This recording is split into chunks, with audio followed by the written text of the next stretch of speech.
stuff slips up on you, man. It slip up on you, and you know, greed, arrogance, wealth.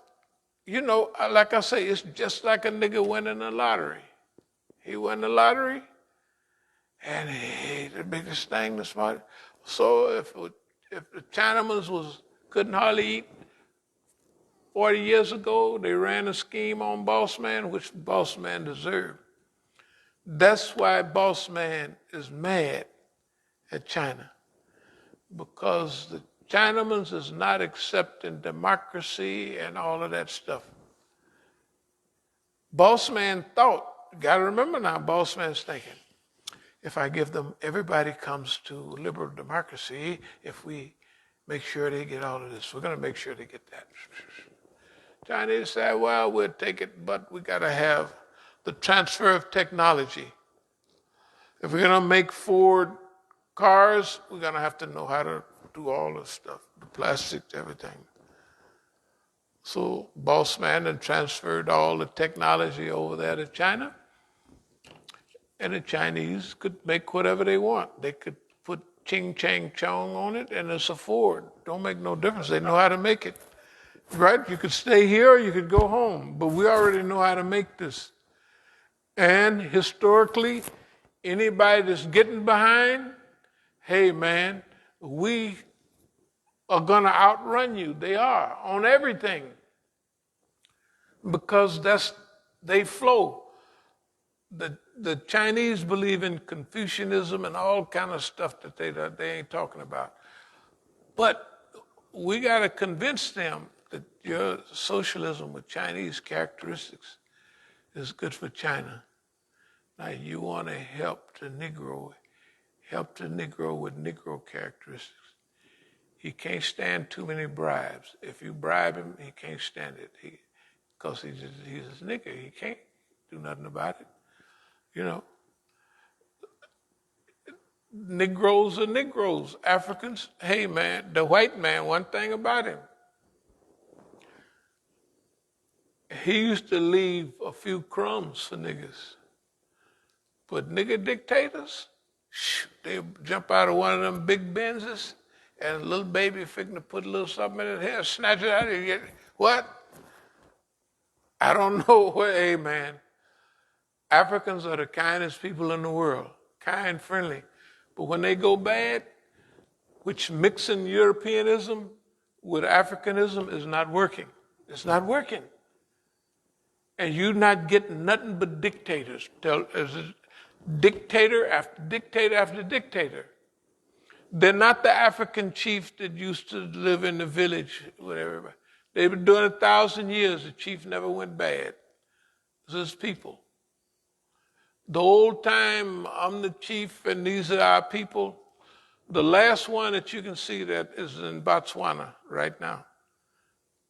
Because the daddy, well, the one that passed away a while ago, the one that married the white woman,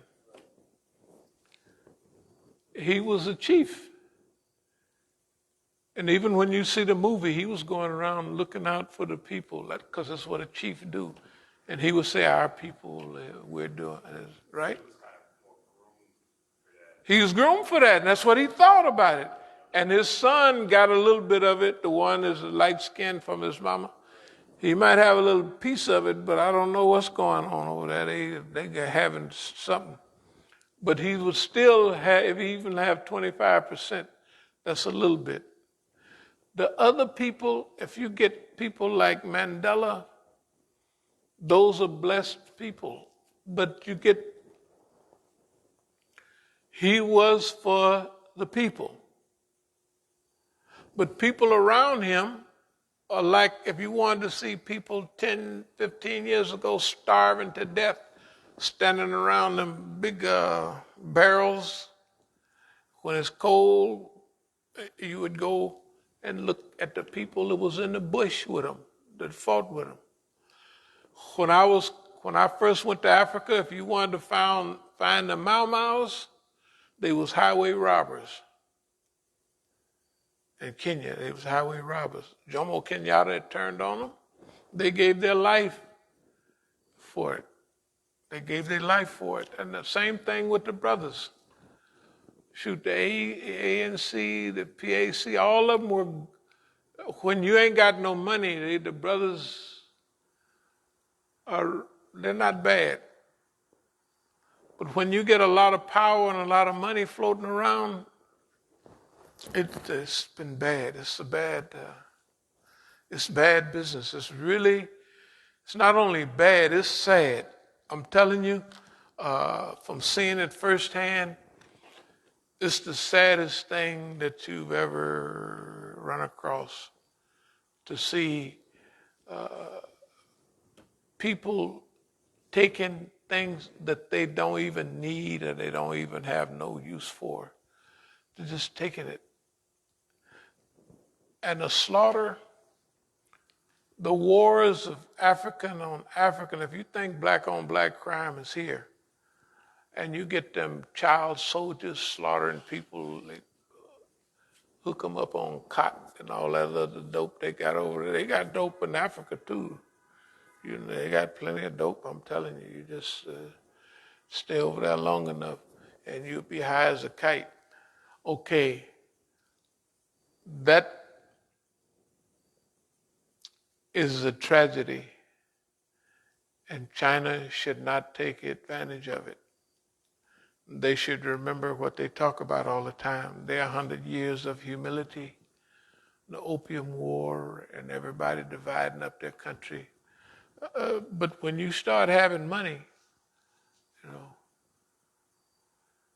I'll close with this. Does anybody remember, the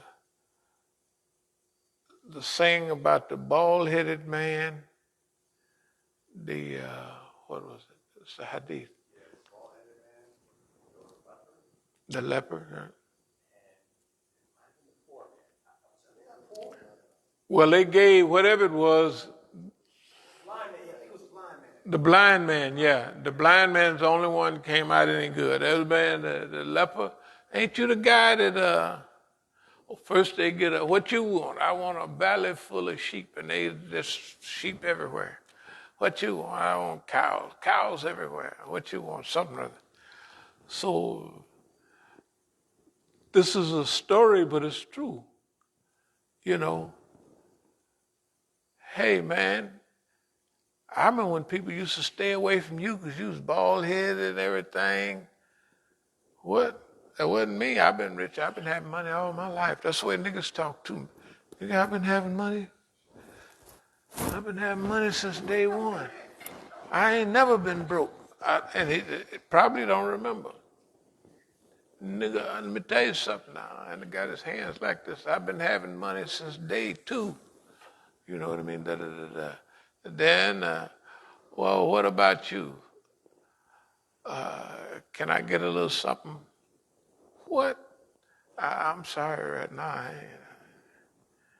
I can't. Well, you got all them cows there, you know. Don't I remember you? Didn't you used to be the poorest nigga in town? Me, poor? I ain't never been poor. Shoot, man, I've been having money. Look at him. I've been having money since day one. But people wasn't talking to you. You had leprosy. Didn't you have leprosy or something? Leprosy, man, you talking about somebody else. Leprosy, that's poor niggas have leprosy. You know, you look like a poor nigga. You may have leprosy. I ain't never had none. Well, if that's true, then oh my goodness, maybe something you can get back the same way. What about you, Blindy? Hey man, I was blind and Allah hooked me up. Anything you want, you can take it. You know, and that's the only one that come out of. This is the way people are. I mean, you got to get with them and watch the cycle. And I'll close with this. See, the cycle of going up and down, you could see it if you were in Hollywood and other places and in day-to-day Negro life. In the hustling life, niggas be having money today, and then they hit a bad thing, and they finished. And then some of them hit another streak. Some people go up and down 2-3 times, But they just like the elasticity in a rubber ball. After a while, it uses bounceability, the ability to bounce back. After a while, they just lose it. They ain't got the courage or something other to try again. Okay.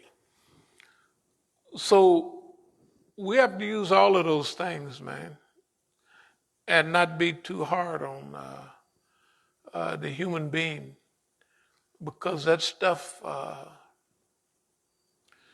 run people crazy. And I'll close with this.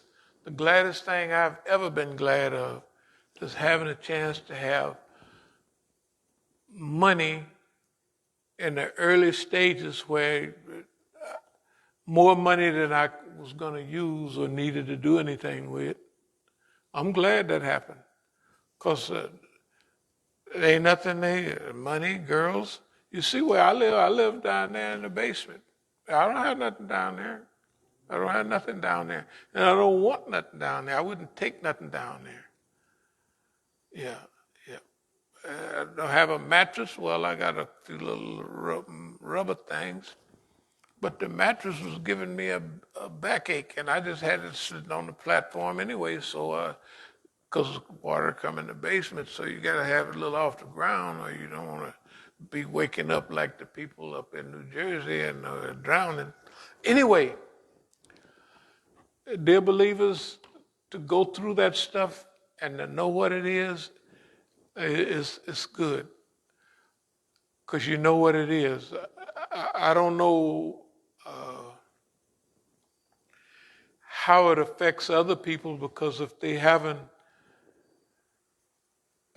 maybe I was just lucky that I wasn't a materialist. I thought I was, and I thought I would like it, but I just realized long time, I said, I'm not a materialist.